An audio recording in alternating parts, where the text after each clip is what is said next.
Bible చదవడం start చేసే ముందు అసలు దేవుడు బైబిల్ మనకి ఎలా ఉపయోగపడాలనే ఉద్దేశంతో ఇచ్చారు మనం తెలుసుకోవాలి. దీన్ని అర్థం చేసుకోవడానికి మీరు ఒక చీకటి అడవిలో ఉన్నట్టు ఊహించుకోండి.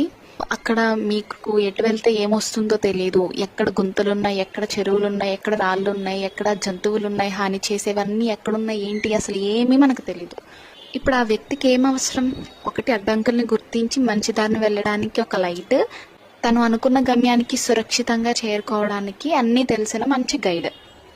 ఆ వ్యక్తి మనమైతే ఆ చీకటి అడివి ఈ లోకం లేదా మన జీవితం.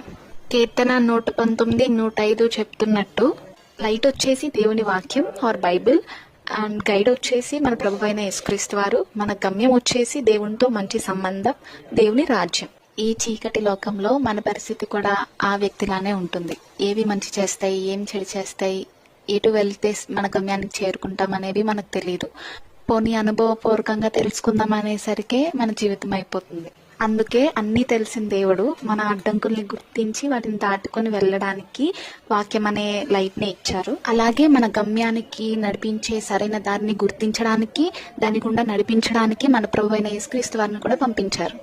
తన వాక్యం ద్వారా దేవుడు చేయాల్సిన సహాయం తను చేస్తున్నాడు. మరి మనం దాన్ని తీసుకుంటున్నామా?